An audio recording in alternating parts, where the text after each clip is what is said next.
મિત્રો, આજે હું એક વાર્તા કહીશ. તે વાર્તાનું નામ શું હશે?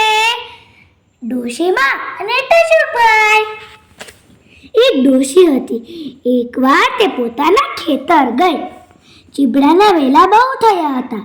તેમાં તેને એક ચીબડું દીઠું. ચીબડું ખાવાનું મન થયું તે ડોશીએ તે તોડીને ઘેર આવ્યું. ડોશી તો હાથ પગ ધોઈને જ્યાં ચીબડું ખાવા જાય ત્યાં ચીબડું બોલ્યું, માં, તમે મને ખાશો?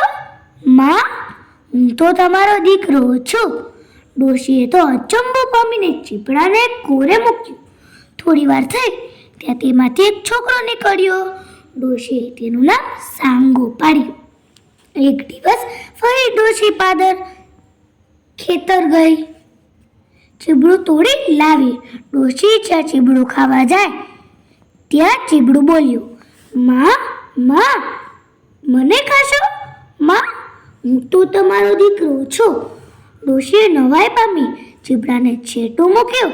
થોડીક વારે તેમાંથી બીજું બાળક નીકળ્યું. તેનું નામ ડોશીએ શરવણ પાડ્યું. વળી થોડાક દિવસો ગયા એટલે ડોશી પાછી ખેતરમાં ગઈ અને એક સારું મજાનું ચીબડું તોડી લાવી. જ્યાં નિરાત કરી ચીબડું ખાવા જાય ત્યાં ચીબડાને વાચા ઉભી ને તે બોલ્યું, માં, મને ન ખાશો, હું તમારો દીકરો છું. ડોશીમાં તો બહુ વિચારમાં પડી જ ગયા. ચીબડાને બાજુએ મૂક્યું. થોડી વારે ચીબડામાંથી એક ત્રીજો છોકરો નીકળ્યો. ડોશીએ તેમના લાખો પાડ્યો.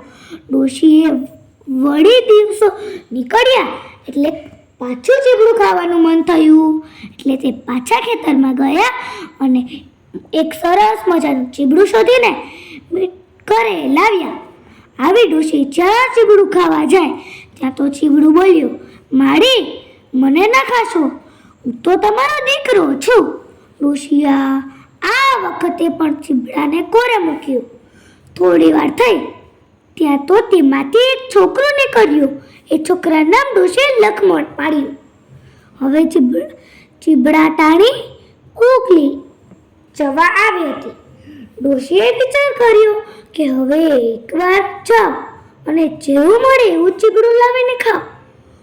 ડોશી તો એક પાક્કું ને નાનું સરખું ચીબડું લાવી. ડોશી જ્યાં હાથ પગ ધોઈ ખાવા જાય ત્યાં તો વળી ચીબડું બોલ્યું, માં, મને ન ખાશો, હું તો તમારું બાળક છું. ડોશીએ તો ચીબડું ન ખાધું અને કોરે મૂક્યું. તરત જ તેમાંથી એક ટૂંકું ઠીંગડું બાળક નીકળ્યું. ડોશીએ તેના ટશુભાઈ પાડ્યું. ડોશીના તો 5 દીકરા ખાઈ પીને મોટા થયા. એક દિવસ ડોશી જંગલમાં લાકડા લેવા ગયા. રસ્તામાં સિંહ મળ્યો. ડોશી, તને હું ખાઈ જાઉં.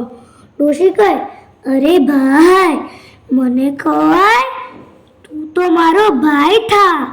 તું મને ખાય તો તારા ભાણેજો રખડે ને. સિંહે મનમાં વિચાર કર્યો કે ડોશીને એકલીને ખાવી તેના કરતાં ડોશી અને ભાણેજોને બધાને ખાવા તે ઠીક. તે બોલ્યો, ડોશી, તો હું ભાણેજોને જોવા આવીશ. ભાણેજોને વાત કરજે, વાત, કાલે સાંજે આવીશ. ડોશી કહે, ઠીક. ઘેર જઈને ડોશીએ છોકરાઓને બધી વાત કહી અને ચેતવી રાખ્યા. બીજે દિવસે સાંજે સિંહ આવ્યો. મામાને સૌ ભાણેજો બેઠા. ભાણેજોએ મામાની સારી રીતે ચાકરી કરી. પછી ભાણેજોએ મામાને કહ્યું, મામા, એક વાર્તા કહો. એટલે સિંહ કહેવા લાગ્યો, પહેલા તે ખાશું સાંગો સરવણ, પછી તે ખાશું લાખો લડવણ, પછી તે ખાશું ટશુભાઈને, પછી તે ખાશું ઢોલીભાઈને. સિંહે પોતાની વાત પૂરી કરી. પછી ભાણેજોને કહે, ભાંકાભાઈ, હવે વાર્તા કરવાનો તમારો વારો. છોકરાઓ કહે, સાંભળો મામા, સાંભળો. હાથડાતે થોપશે સાંગો સરવણ, પકડાતે ચાલશે લાખો લખમ, માથડું તે કાપશે ટશુકભાઈ, દીવડો તે થોપશે ઢોલીબાઈ રે. આ વાત સાંભળી સિંહના મનમાં ફાળ પડી, એટલે તે પૂંછડું માથે લોટક જંગલમાં નાસી ગયો. આથી આપણે શીખવા મળે, બળથી